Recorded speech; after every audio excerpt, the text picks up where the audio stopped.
I'm Dr. Christian Becker from Mount Sinai Medical Center in New York.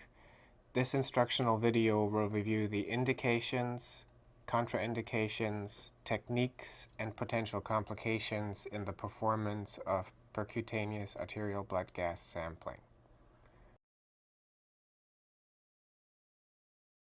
The indications for percutaneous arterial blood gas sampling include, most commonly, the measurement of arterial oxygen tension, arterial carbon dioxide tension, and arterial acidity, and less frequently, in patients with a clinical suspicion, co-oximetry for measurement of oxyhemoglobin saturation, carboxyhemoglobin levels, and methemoglobin levels.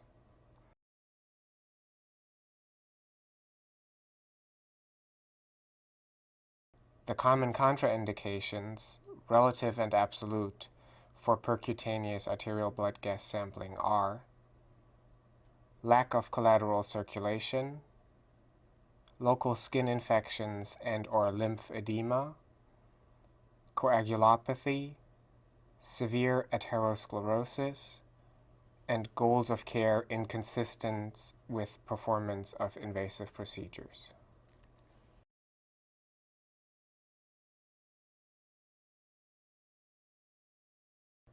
Less common contraindications, relative and absolute, are local or generalized acral hypoperfusion, arterial thrombosis, Raynaud's phenomenon, thromboangiitis obliterans, and vascular anomalies in the same extremity.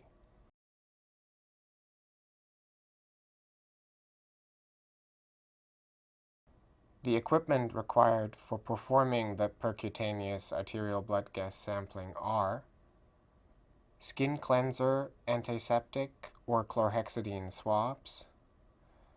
Optionally, and for selected patients, a 25 gauge to 30 gauge needle and 1 cc syringe with 1% lidocaine may be used for local anesthesia. ABG kit including 22 gauge to 25 gauge needle and heparinized syringe system, 1 cc to 3 cc, or separate 22 gauge to 25 gauge needle and manually heparin-coated 1 cc to 3 cc syringe, and sterile gauze and Band-Aid.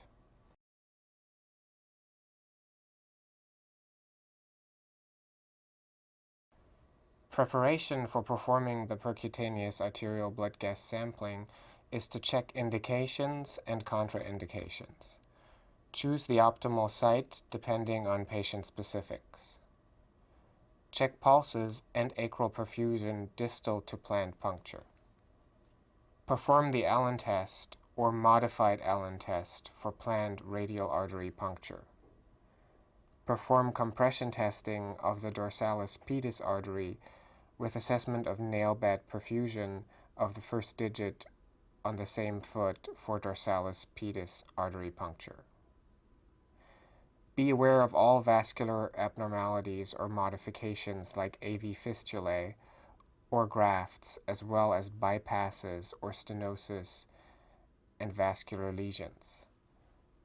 Principally accessible sites are radial artery, brachial artery, axillary artery, femoral artery, and dorsalis pedis artery. Avoid the femoral artery location if possible due to higher contamination and infection risk, but it may be the last site of palpable arterial pulses in severely hypotensive patients. In obese patients, a longer needle, such as a 19 gauge to 21 gauge needle, may be needed for the femoral artery. Ensure a quiet environment, limiting distractions with good lighting.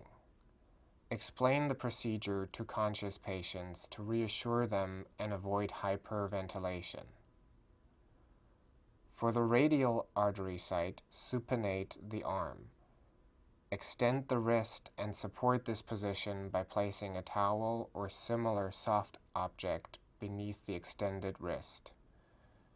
You may use an arm board. For the brachial and axillary artery sites, abduct and flex the arm at around 90 degrees.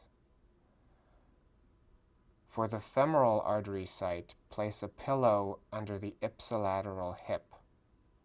This will provide a slight extension of the hip to optimally expose the inguinal area. In obese patients, the abdominal pannus may need to be held or taped out of the way. Cleanse and disinfect the skin with antiseptic and sterilely prep the area. If desired by the patient, a local anesthetic may be injected intradermally prior to arterial puncture to reduce the discomfort associated with arterial puncture. Most patients defer on this option because it means an additional, albeit less painful, needle stick.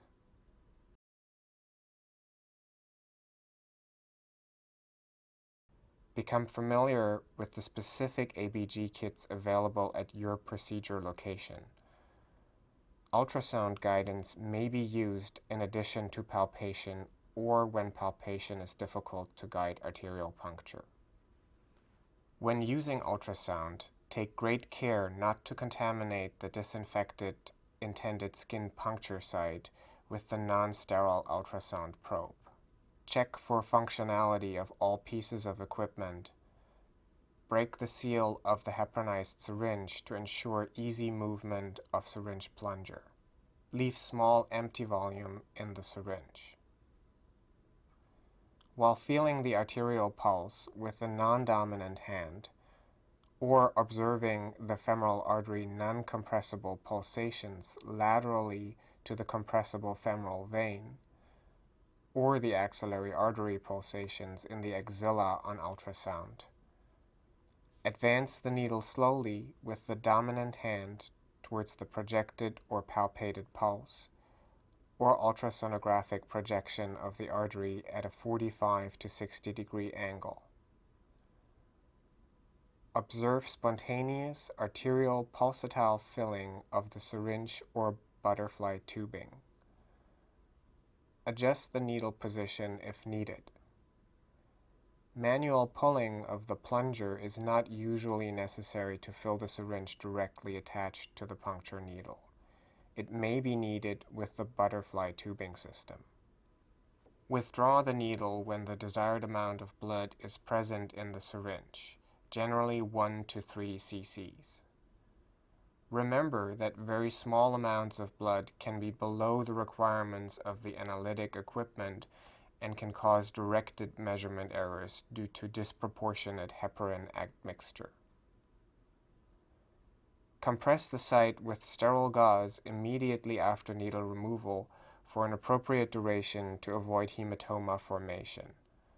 Press firmly to not only overcome venous but arterial pressure. Remove air bubbles from the sample. Place the sample on ice and analyze in a timely fashion.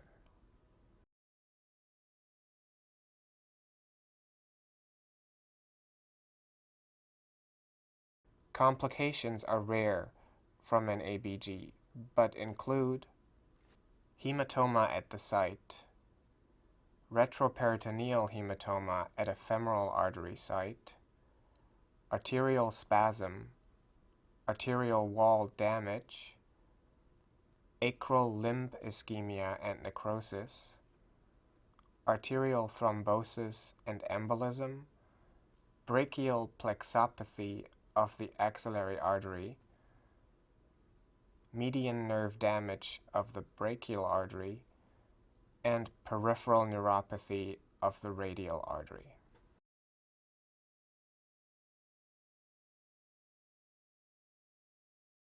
Percutaneous arterial blood gas sampling is indicated for measurements of arterial oxygen tension, arterial carbon dioxide tension, and arterial acidity. There are several contraindications and potential complications. It is important to be aware of individual patient characteristics. It is also important to evaluate collateral circulation for the radial and dorsalis pedis sites. Carefully select the most suitable percutaneous arterial puncture site based on the patient's anatomic characteristics. Reassure the patient about the procedure. It is essential to optimally position the patient to minimize their discomfort and to follow strict aseptic precautions. Sufficient manual compression of the puncture site is important to prevent hematoma. Cooling the sample on ice and analyzing it in a timely fashion reduces directed measurement errors. Thank you for watching this Harrison's procedure video.